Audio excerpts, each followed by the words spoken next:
So as you all are firmly aware of, I have a soft spot for Mini Clubmans. In fact, I've owned two.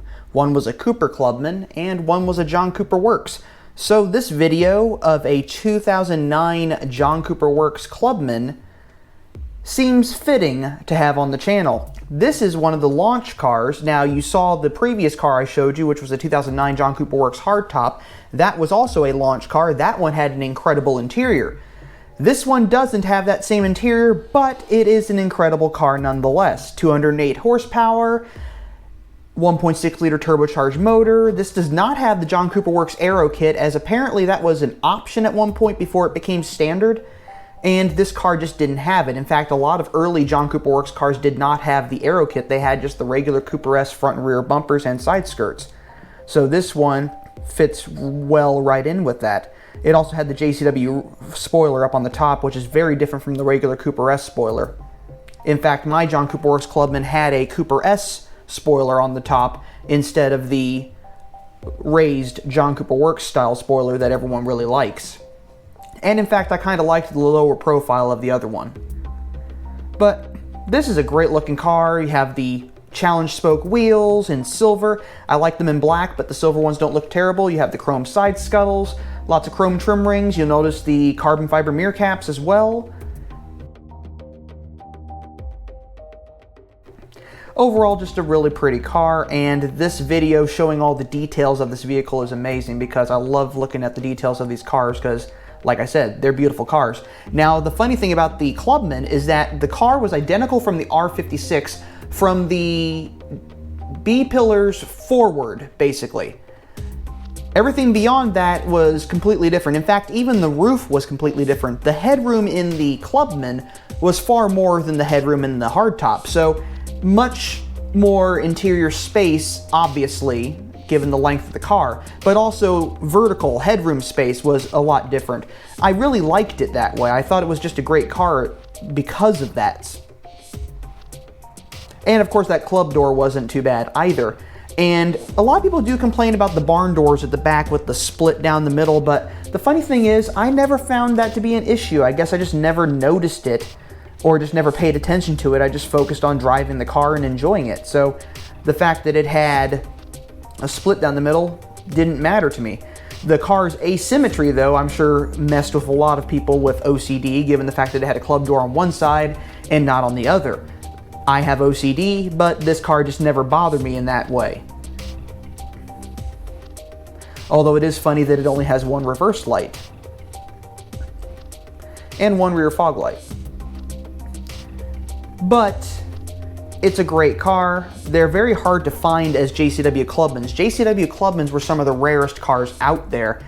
So finding a JCW Clubman is like finding the Holy Grail, basically. It is just a really rare car, which is why I sort of regret trading in my 2014 JCW Clubman.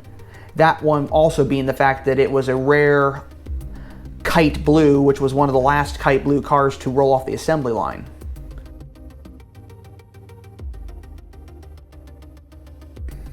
This one has a lot of black exterior accents. Now, mine had silver, but it was also kite blue. This is just a really pretty car. I like watching these videos to see all the detail elements of the vehicle and how the doors opened up around the taillights, which was something very unusual for a small car, something unusual for any car, but it had more to do with the fact that at the time we could not have lights attached to door panels that were functional lights, like brake lights, which is why the F54 Clubman for the longest time had its brake lights in the bumper because of the laws being changed. That's also why when the R56 came about, the headlights were now fixed to the body versus attached to the bonnet. Interior space on the Clubman, of course, was about 9 inches longer, and you could fold the seats flat and have lots of cargo space. In fact, I've carried quite a few things from IKEA in the back of my Clubman.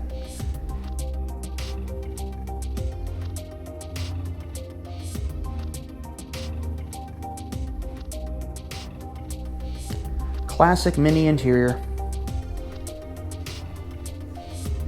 Look at all the circles, though. This car was very focused on circles and shapes and A lot of the Minis are still like, all Minis in fact, are still like that. But this one seemed to have a lot more circles, a lot more soft edges, a lot more curves.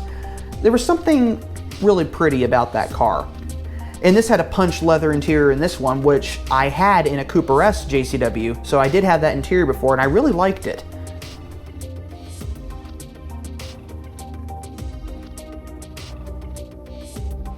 Lots of silver trim. The vents in the car have almost an aerospace, airplane kind of vibe to them, and they've always kind of had that look, so this is seeing this now through different eyes versus actually having the car. You tend to notice things that you didn't notice when you were actually owning the vehicle.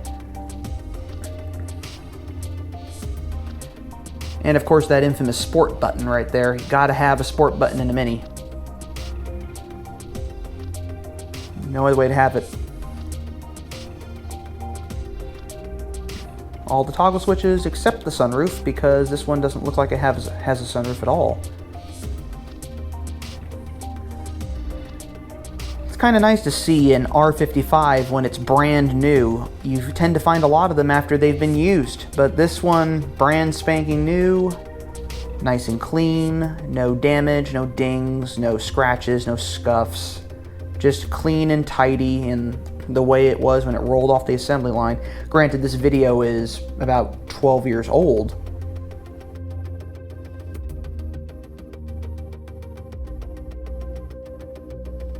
But it's nice to see some of the details haven't changed between generations. There are some elements in the R56 and R55 that transfer over to the F cars. A lot of the circular details. But anyway, I hope you enjoyed this video. Leave a like below, don't forget to comment, and remember, life is too short to drive a boring car, so drive a Mini. I will see you all in the next video.